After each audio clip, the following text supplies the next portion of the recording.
revisamos todas las oficinas de gobierno en la ciudad de Oaxaca, de los 3 niveles de gobierno, que el gobernador tenía que reunirse en secreto en hoteles y en casas privadas, para dar un poco la idea de lo que estaba pasando. No había policía ni siquiera para el tránsito.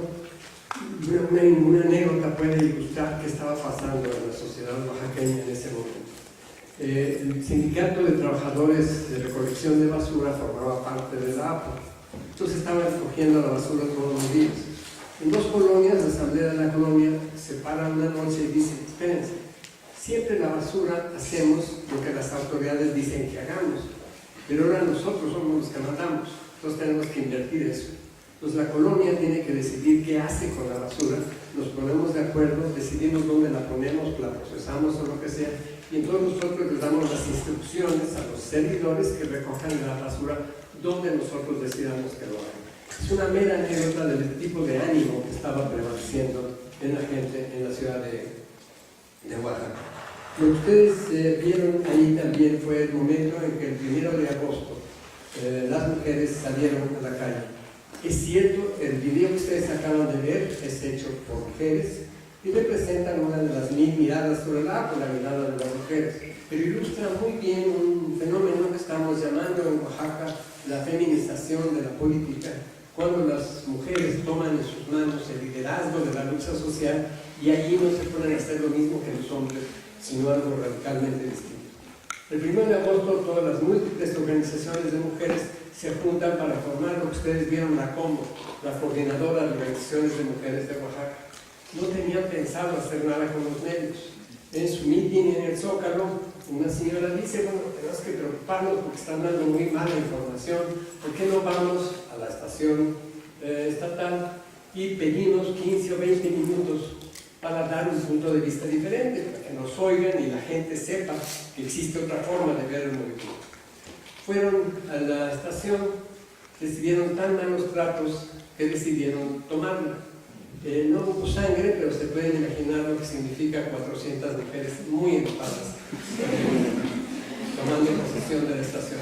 Fue muy chistoso, al principio no tenían la menor idea cómo manejarlo, se caía la cámara, no había capacidad técnica, pero todo Oaxaca estaba viendo lo que ahí se hacía. Por cierto, esa estación que fue vista en todo Oaxaca, nunca más en el sistema de medios las mujeres dejaron que los hombres participaran, ni siquiera para ayuda técnica. Estuvieron siempre en manos de ellos. 20 días después, el gobernador tenía tanto prestigio en las mujeres que no se atrevió a desalojarlas o a hacer desarmos, pero mandó a sus pistoleros a que destruyeran la estación. Entonces, el 20 de agosto, estos pistoleros, sin lastimar a las mujeres, balacearon todos los equipos de la estación para que no siguieran transmitiendo. En las siguientes 8 horas se tomaron las 3 estaciones de radio privadas de Oaxaca. Y no pusimos en operación las 13 estaciones porque no tenía sentido y no teníamos capacidad, pero las mujeres de nuevo estuvieron transmitiendo y los únicos medios que se veían en medios locales eran medios en manos de las mujeres. Unos días después de esto, quisiera que representaran la escena. Tenemos las radios y oímos a las 12 de la noche en la ciudad de Oaxaca esta expresión del que está hablando en ese momento. Acaba de salir de la esquina de Azucenas y Colegio Militar, están saliendo en este momento un montón de camionetas con unos tipos vestidos de negro armados que están disparando al aire y que tienen en sus uniformes flamantes el letrero de APO en la espalda. Era obviamente para todos los policías disfrazados de APO para que revisaran APO de lo que iban a hacer. Y ahora que ya tomaron por Escuela Naval y van dando vuelta en tal esquina, se fue reportando por dónde iban estas camionetas con estos pistoleros, con estos sicarios. Alguien en la estación dice: pero es que se están dirigiendo hacia donde están nuestros compañeros, a los plantones donde estamos cuidando las estaciones de radio, las oficinas de gobierno, hay que hacer algo. Nosotros respondemos: bueno, quizás unas barricadas. Imagínense, 12 de la noche, están ustedes en su casa, les dicen que hay 1000 tipos armados en la calle disparando. ¿Qué es lo sensato que hay que hacer? Quizás meterse abajo de la mesa o esconderse en un closet. Calculamos que 10,000 personas salieron a la calle. y que hicieron barricadas en ese momento. Hacer una barricada en ese momento era agarrar un coche de los que estaban en la calle y ponerlo cruzado para que la camioneta no pudiera pasar. Y en cada lugar que queríamos proteger se empezaron a hacer barricadas. En un caso concreto fue posible capturar una camioneta. Se puso al frente, cuando empezó a irse para atrás se cerró atrás también, y la gente, los policías o los sicarios estos vieron a la gente tan enojada que mejor prefirieron escaparse, y entonces capturamos una camioneta que exhibimos al día siguiente para mostrar que era una camioneta del Estado. A raíz de eso se hicieron cada día 1500 barricadas en toda la ciudad. Ni los que estábamos ahí sabíamos que había este nivel de organización en la ciudad de Oaxaca, que de un día para otro asambleas de todas las colonias decidían dónde, cuándo y cómo hacían estas barricadas. El programa de radio más oído de toda la historia de estos 4 meses fue un programa que se llamaba Amor de Barricada, porque estos jóvenes y jóvenes que se pasaban la noche en la barricada también tenían historias muy lindas, aunque sus reacciones eran reacciones que explican mucho de lo que pasó después. Vimos un día una manta, porque se pasaban todas las noches ensayando con las resorteras, poniéndoles balines para convertirlas en armas mortales, preparándose para el ataque, para la resistencia. Y después de un mes de eso, apareció una manta que decía: pinche gobierno, ya ni su guerra los cumple.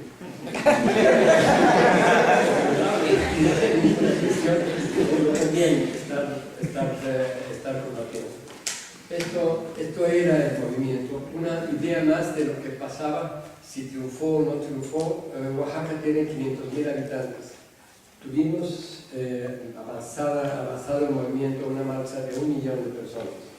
En todo el estado ya había apos regionales, ya había la constitución de cientos de pueblos indios que formaban sus propias asambleas regionales y que se enfrentaban abiertamente y de una manera muy inteligente y eficaz con poderes caciquiles locales. Este era el movimiento claramente en ascenso. El 1 de noviembre se dio, no la voy a contar, es un episodio sensacional, le llamamos la Batalla de Todos los Santos, donde 15,000 personas le ganaron a 4,000 policías y recuperaron ese espacio que estaba cerca de la universidad. Es quizás uno de los únicos casos en que la sociedad civil se enfrenta a la policía y le gana de esa manera. Hay 1000 anécdotas que se pueden contar de todos estos episodios. Quisiera detenerme en un punto que fue la discusión que abrieron Armando y Gerardo. Algunos sabedores oaxaqueños, cuando se empezó a decir, se habló de hablar de la comuna de Oaxaca por analogía con la de París, respondieron sonriendo: sí, pero aquellos duraron 72 días y nosotros ya llevamos 100. Pero en realidad la analogía es totalmente desproporcionada. Realmente no los podemos comparar. No es realmente la comuna de Oaxaca por analogía a la de París, salvo en un punto. La comuna de París fue destruida no por sus propias contradicciones o por su incapacidad de tomar los aparatos de la maquinaria estatal de París.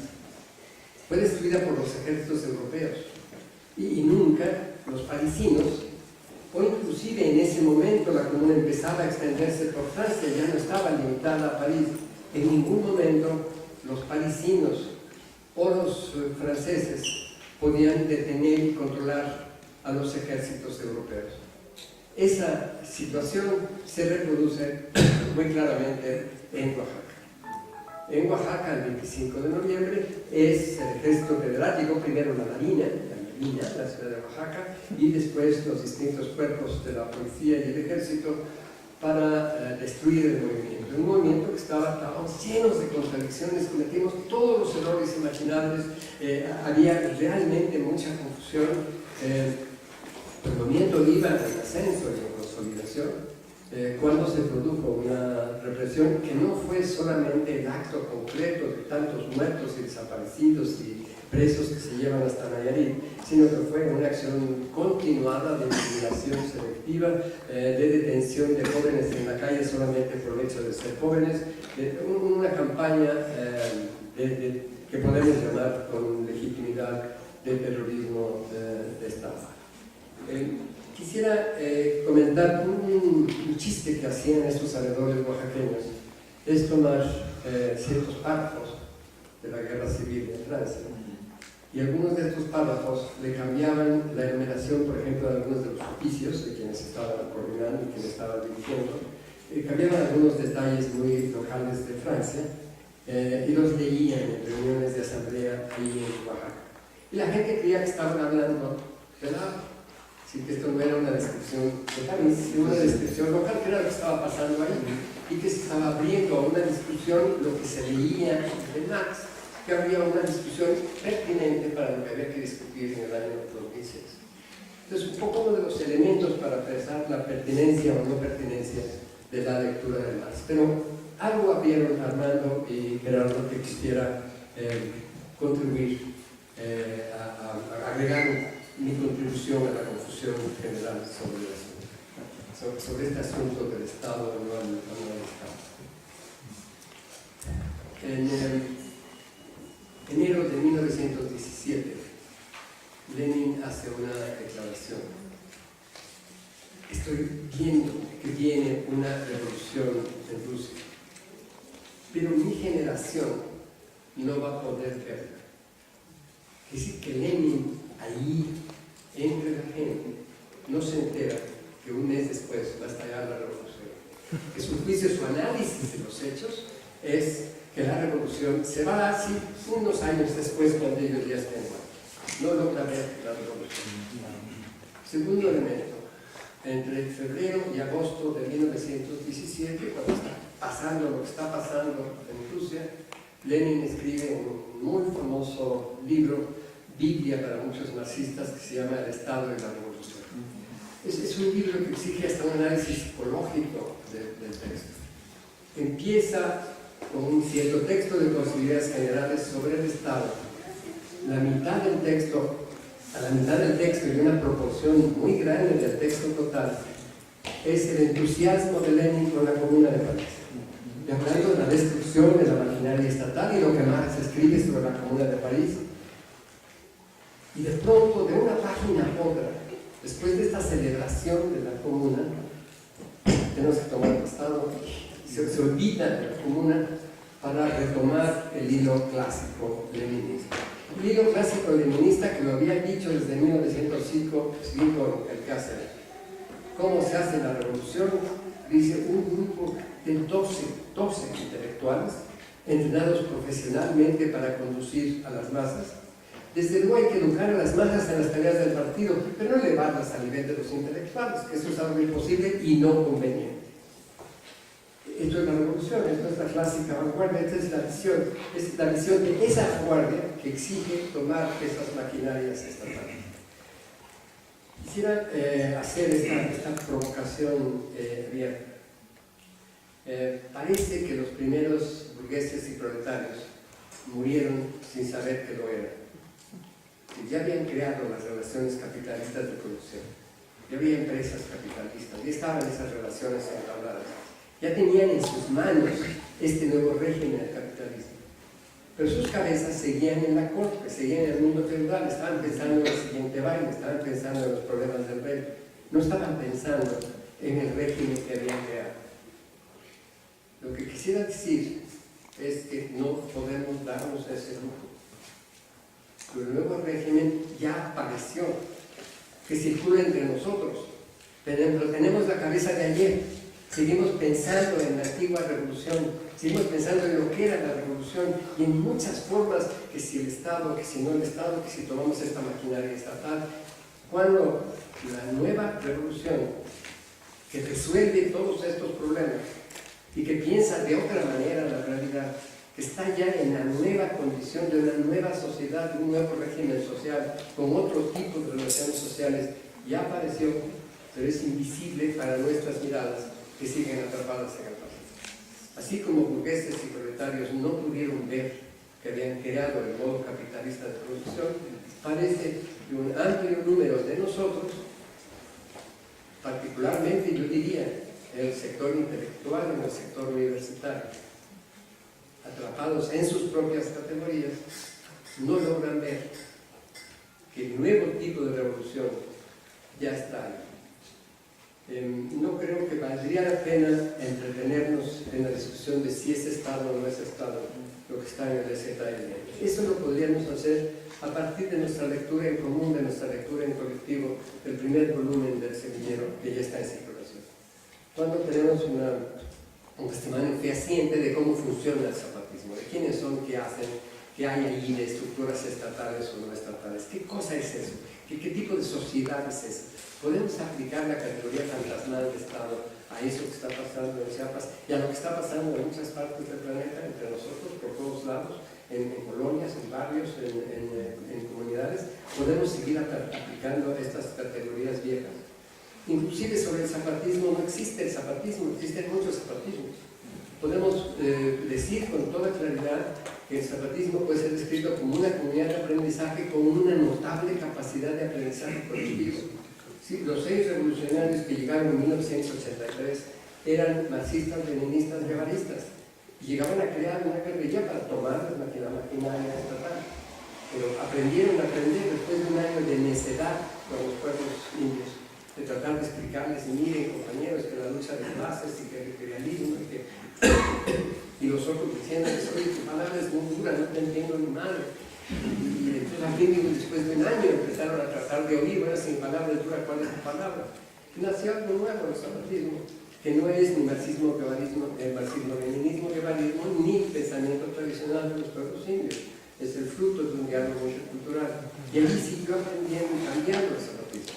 Y cambió desde 83, 84 hasta 1994, y cambió a partir de 94 día tras día, y sigue cambiando. Es una cosa distinta cada día. Así son los movimientos que cambian el mundo. Así han sido siempre. No es el plan de Lenin o de un pequeño grupo de revolucionarios que tome el Palacio de Invierno o la Bastilla. No sé si ustedes, antes de que ellos entren en la conversación, yo estoy totalmente de acuerdo con lo que acabo de decir. Estoy totalmente de acuerdo también con lo que se puede hacer un pastiche de lo del texto de la comuna y perfectamente aplicarlo a algunas experiencias que se dieron en Oaxaca. Y es justo lo que me refería. Hay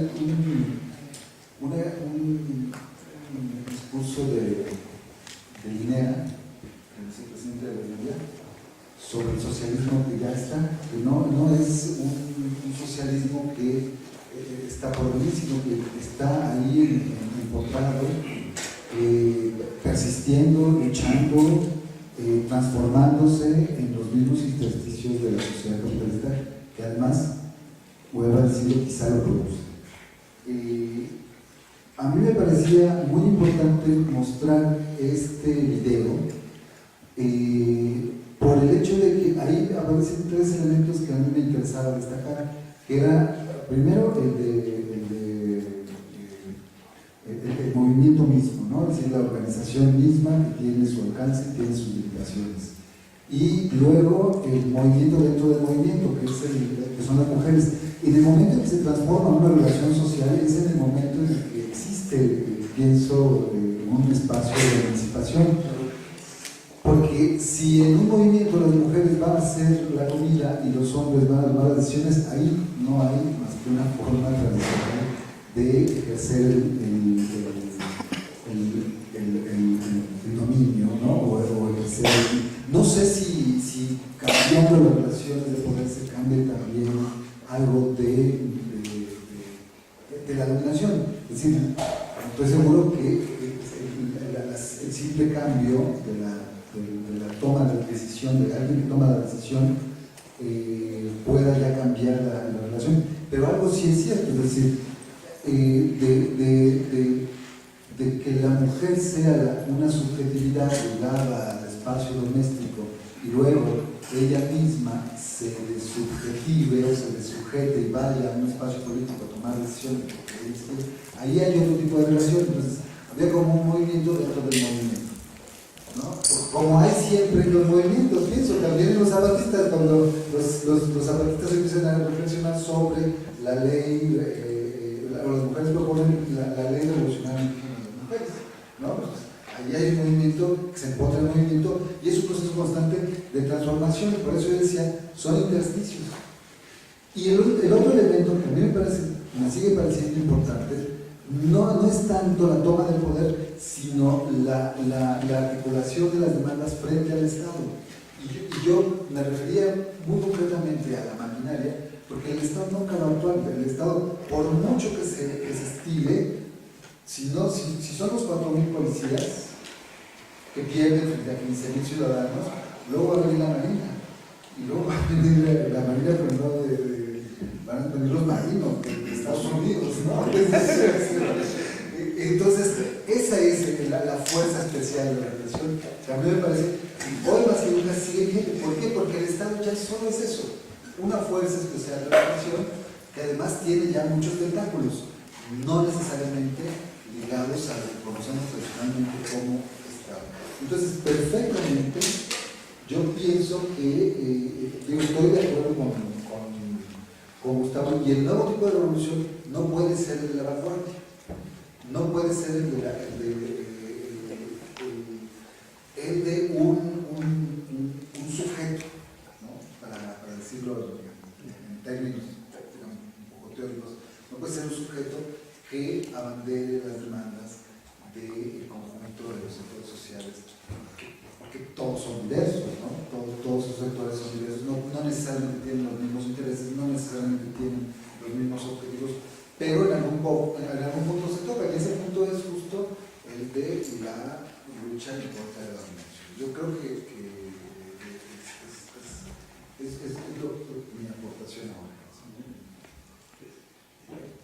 Gracias, bueno, creo que en efecto el documental es muy fuerte, muy conmovedor. Las revoluciones siempre son así. Lenin decía que en 3 días de revolución la gente aprendía lo que no aprendía en 100 años, y el movimiento realmente es así.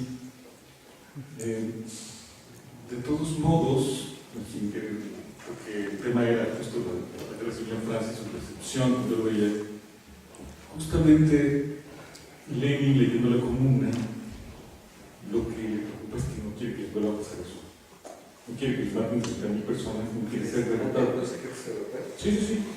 Quiere eso. Y por eso propone esta organización de vanguardia y organizaciones sociales que hubiera una revolución europea, que hubiera todo este mecanismo. Es justo para tratar de que no pase eso. Es leer lo que ocurrió y tratar de encontrar un dispositivo que evite que eso vuelva a ocurrir jamás. Yo creo que esa reacción de Lenin es importante para además tuvo consecuencias. También deberíamos hacer otro encuentro para evaluar la experiencia del socialismo real, porque tampoco fue un desastre total ni fue un los trabajadores. Hubo un gobierno de los trabajadores ahí que necesitamos volver a pensar, volver a apropiarnos de lo que valga la pena apropiarse, porque no lo basura, porque es un cambio histórico muy importante que cambió el siglo XX socialmente. No podemos nada más simplemente decir así. Yo creo que sería cosa de hacer una investigación ahí con la misma gente de Oaxaca, muchos, ya en una región feminista, y pensar o irse a la Fuerza Armada, a la Guerrilla Armada, o armar una organización de otro tipo, o participar a nivel nacional, o buscar dispositivos, que algunos serán estilo Lenin, para tratar de evitar que pueda pasar. Eso no me parece descabellado, y tampoco me parece que no haya tenido rendimientos. En algunos casos tuvo rendimientos, del partido ministro, de la guardia, todo eso. Aparte de eso, creo que uno de los problemas que tenemos acá es que sí, que todas estas experiencias de movimiento son muy importantes. En toda la razón, es un primer error de mi parte y de muchos otros tratar de leer la experiencia zapatista o las experiencias en general con las viejas categorías, porque sucede lo que dice Boaventura de Sousa, ¿no? Que nuestra primera reacción es colocar todo lo nuevo que está ocurriendo en las viejas categorías y pues necesitamos exactamente lo nuevo, que deberíamos proponernos siempre al revés, tratar de pensar qué es lo nuevo de lo que está ocurriendo en esa inversión, asumir primero es nuevo y a partir de ahí empezar a pensar en no al revés, no quitarle esa novedad. Yo creo que sí, que en efecto eso tiene que ser así, pero que la realidad es muy compleja y que no podemos evitar esos viejos temas tampoco, porque si el vicepresidente de Bolivia dice eso del socialismo, sí, pero el vicepresidente de Bolivia también encabeza un Estado, y un Estado del viejo estilo nacional, que es muy importante, pero que tiene una serie de contradicciones, donde hay conflictos entre los quechos y los aymaras, hay una especie de imperialismo, aymaras en Mesoamérica. La región de la naturaleza, pero sí, y una serie de cosas que están ahí. Y por último, en una sociedad como la mexicana, ¿cómo hacen para que todas estas experiencias que son de los que estamos estelados somos los buenos, sin embargo, sean capaces de incorporar a la gente común de Cuernavaca y a los que participan en Morena y a todos estos ámbitos de movilización social que también están ahí? ¿Qué hacemos o qué decidimos con la democracia? La democracia, el viejo, en el sentido más feo de la palabra, los partidos, el aparato que ha cortado la partidocracia en México, es una mierda, estoy totalmente de acuerdo. Pero millones de personas participan y no participan bien. En fin, la Dios dice una cosa interesante respecto a la experiencia de la comuna y de la recepción. Dice, es increíble que desde la comuna acaban los movimientos y siempre hay un traidor. Siempre aparece, ¿cómo se llama? No, pues de Oaxaca. David, el gobernador. Sí, al final de cuentas, traicionados por este cabrón que resultó que viene el izquierdo, es la peor cosa. Ahora es abyecto con esta cosa que está haciendo contra la sección mentirosa de los maestros. Realmente, a todos es un traidor. Y siempre hay un traidor, después del movimiento siempre hay un traidor. ¿Cómo le hacemos para que eso ya no pase? Yo creo que ese tipo de preocupación es genial. Y claro, se equivocaba, pero la preocupación es muy importante. Antes de pasarles la palabra para terminar el conversatorio entre nosotros y que ustedes participen abiertamente en él, quisiera hacer un simple comentario. Ningún cambio en la organización o ideología o propuesta de los comuneros de París podría cambiar la correlación de sus fuerzas con la de todos los ejércitos de Europa. Ningún cambio en la organización, ideología o lo que tuviéramos en la APO de Oaxaca podría implicar que por cambiar nuestra organización e ideología íbamos a poder controlar el gobierno federal, el ejército federal y la sociedad mexicana en su conjunto. Sí. Quienes acabaron la Comuna de París o lo de Oaxaca fueron fuerzas totalmente ajenas a los comuneros de París y a los Oaxaca.